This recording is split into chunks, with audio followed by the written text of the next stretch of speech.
Hello everyone, welcome. This is Kenpachi, and today we're gonna talk about Rise of Kingdoms.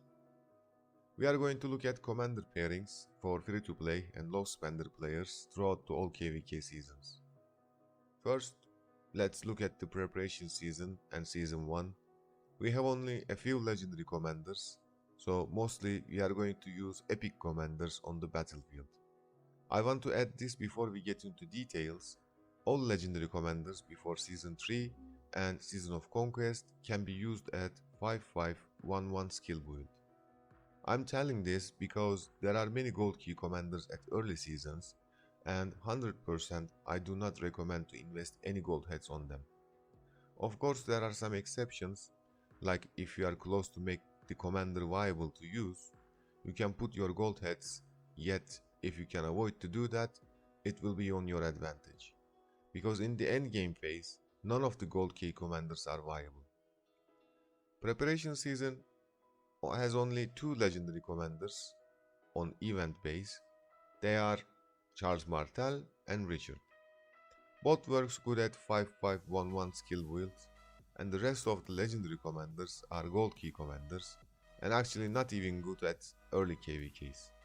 So our objective is saving gold heads as much as possible to later season commanders. I won't go into full breakdown all commanders, but I will give recommended pairings with small commander details. If any commander out there you want to know better, comment below and I'll try to cover up maybe with short videos. Now, infantry pairings. Sun Tzu is the best open field commander out of all epic commanders. He has 1000 AoE damage factor, damage reduction, health stat, skill damage boost, and skill damage talent tree. You can primary Sun Tzu and pair him with these commanders, like Martel, Richard, Mundeok. They are best pairs for Sun Tzu. But I would recommend Sun Tzu with Mundeok for epic pairing, and if you can get both Martel and Richard to 5-5-1-1, you can use them for legendary pair. Also you can split these pairs to Sun Tzu Richard and Martel Mundeok, because all of them compatible to each other. Each pair will perform similarly. For Cavalry we have only 2 legendary commanders and one of them is Minamoto. You have to spend money to get this commander, so if you can buy VIP special chest and make him 5-5-1-1, he is usable on the field, yet not really necessary to have him. The other one is Chow Chow, and he is actually peacekeeping commander, and also 5-5-1-1 is not viable for him. He needs to be 5-1-5-1 skill build, which is really hard to make it, so legendary ones are not very free to play friendly. In that case, our pair for cavalry is going to be Baibars with Pelagius. Baibars have an AoE skill does 1000 damage factor with 50% of slow debuff and skill talent tree. Now let's continue with archers. We have 2 legendary commanders here, Elcid and Tutmos. Both are gold key commanders and these 2 commanders kit kinda good, but if you can max them, they are a bit out of touch. Yet Tutmos can be used at 5-5-1-1 if you want to use him, but I do not recommend. In archer pairings, Kusanagi with Herman is for epic pairing, and if you have 5-5-1-1 Tutmos, you can use him as primary and secondary with Kusanagi. Kusanagi has 800 AoE damage factor in total, extra 900 additional single target damage factor, and attack defense stat with skill talent tree. On the other hand, Tutmos has 1000 AoE damage factor and gives attack and march speed bonus for archers with support talent tree. Now we have some useful commanders can be used as 4th or 5th march, and they are John, Mulan, Björn, Mehmet and Pyrrhus. Mulan and Mehmet and Pyrrhus are gold key commanders, and if you don't have too many gold keys or if you are not insanely lucky, probably you can't get many of them from gold keys. Now a side note for gold keys, they tend to give gathering commanders more rather than combat commanders. probability percentage might show same on the reward list, yet believe me, getting combat commanders are very hard from gold keys. Well, if I had to choose March from these commanders, I would pick Bjorn as primary, John as secondary for infantry March. Because Bjorn is a debuffer and John is a buffer, so with these two together will bring versatility to battlefield, but they will be lack of DPS a bit. Mulan and Pyros are gold key commanders like I said, and not very useful without max. Even then, they lack of to do something good on the field by themselves. Mehmet on the other hand can be used at 5511 as secondary to any skill tree commanders with no troop restriction. Now, time for our ace Aethelfled. She is compatible with any commander on the roster. She is a perfect fit commander at early game stage.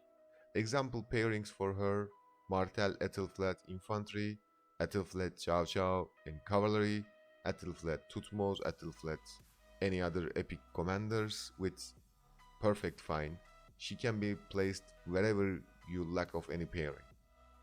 There are two commanders in the list, can only obtainable via money spending. We cover one of them at Cavalry section, which is Minamoto. The other one is Hannibal Barca, and he actually not good without expertise. Even then, he is not very suitable for field fighting. There are also some commanders, you should definitely avoid using them on the field. Some of them are only suitable for barbarian killing, gathering resources, and some of are garrisoning. Using those commanders on fighting situations is going to give you terrible traits, and they will just increase hospital bill. So make sure you don't use them. Lastly, we have some commanders which have no good field kit. So they are Siege, Ragnar, Caesar and Belisarius. They have some skills, yet that's not good enough to make them get into fighting roster. Also, Frederick, Osman and Scipio can't really perform good. They have some useful skills, yet not very impactful like the others. So these three can be usable if there are no other options. Now let's look at the Season 1. There is only one addition to Commander roster, and it's Yisongye. His expertise skill makes his fun shape attack to 360 circle. With that skill change, he allowed to people use him for barbarian chaining, altar fightings, and even some garrison situations. He is also perfect fit commander like Aethelfled. But after Zhuge Liang released, his reign come to the end. Yet he is a great commander until Season 3 come. So with that, you might consider to max him because he has great use at Season 2. His best pairs are Martel or Richard primary and YSG secondary with infantry troops. It can be also paired with Aethelfled 2 for full archer troops. When he expertised, his active skill change 1400 damage to 1700 damage factor, and he has a skill bonus damage with 50%. Well, in the end, in preparation season and season 1 can be played with full epic commanders, and you will get good results no matter what. Most of this time I said do not invest on gold key commanders. I know, but I only suggest this because after season 3 new commanders will appear, and if you're not prepared enough, you will fall behind. So that's why if you are going to invest any commanders at early stage, just make it 5511 and it will be sufficient for the time being. In the end, I want to say this: most important thing is unit capacity. Do not forget that.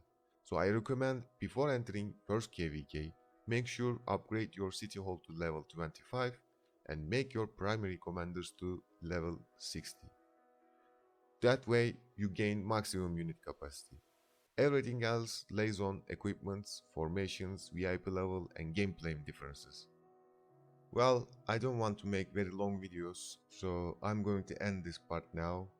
We covered preparation season and season 1 in this guide, and part 2 will be about season 2, season 3 and season of conquest commander pairings. It will be more detailed one, so it might take a bit longer video time than usual ones. I hope it will be helpful to some players. If you like the video, consider subscribe and like. And if you need more, check out the channel, you might find more you want to know. And if you have questions or any disagreements, comment below, let's discuss it. In channel there will be many quick guides like this, so stay tuned. See you next time. Ken out.